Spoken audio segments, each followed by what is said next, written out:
TPCC మహిళా కాంగ్రెస్ రాష్ట్ర ఉపాధ్యక్షురాలు సునీతారావు అధ్యక్షతన జరిగిన సమావేశంలో రాష్ట్ర ఉపాధ్యక్షురాలు ప్రధాన కార్యదర్శుల నియామక పత్రాలను సునీతారావు అందజేశారు. సందర్భంగా జాతీయ మహిళా కాంగ్రెస్ అధ్యక్షురాలు అల్కలాంబ ఆదేశాల మేరకు ఏఐసీసీ పిలుపు ఇచ్చిన అన్ని కార్యక్రమాలను విజయవంతం చేయాలని సునీతారావు సూచించారు. 3 ఏళ్ల నుంచి టీపీసీసీ మహిళా కాంగ్రెస్ గత బీఆర్ఎస్ ప్రభుత్వంపై పోరాటం చేసి కాంగ్రెస్ విజయానికి కృషి చేసిందని అన్నారు.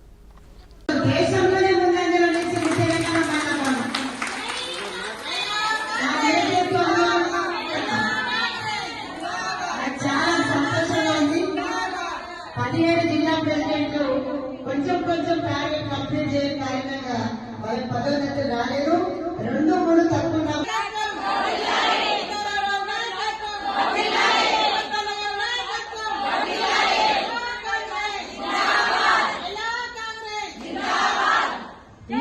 వైస్ ప్రెసిడెంట్స్ జనరల్ సెక్రటరీస్ కి మాత్రమే ఈ కేటగిరీలో వచ్చాయి.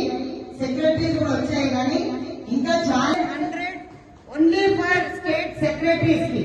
చాలా మంది మండలాల్లో పనిచేస్తారంటున్నారు, బ్లాక్ లెవెల్లో కూడా పనిచేస్తారన్నారు. ఇదే కాకుండా మీకు ఇంకో విషయం నేను చెప్పాలనుకున్నాను. మీ దాంట్లో స్క్రీన్ షాట్ తీసుకొచ్చి మీ పదవి తీసుకోవాలి. ముందట్లాగా ఏ కాన్స్టిట్యూన్సీ ఇన్ఛార్జ్ ఇచ్చారు, వాళ్ళు చెప్తే మేము ఇచ్చేసాం అనేది జరగదు.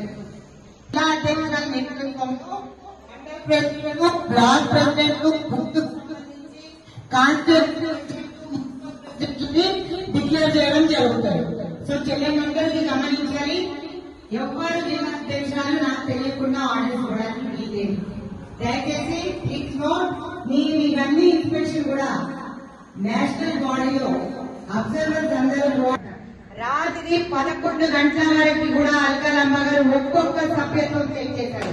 ఒక్కొక్క సభ్యత్వం నేషనల్ ప్రెసిడెంట్ అల్కలాంబ గారు మన దగ్గర అన్నింటితో ఫైర్ బ్రాండ్ అంటారు, నేషనల్ ఫైర్ బ్రాండ్ అల్కలాంబ గారు. సో అల్కలాంబ గారి నేతృత్వంలో ఒక్కొక్కటి వెబ్సైట్ పైన చెక్ చేసి ఇక్కడ వచ్చిన జిల్లా అధ్యక్షురాలకి వైస్ ప్రెసిడెంట్ పంపించాం. నేను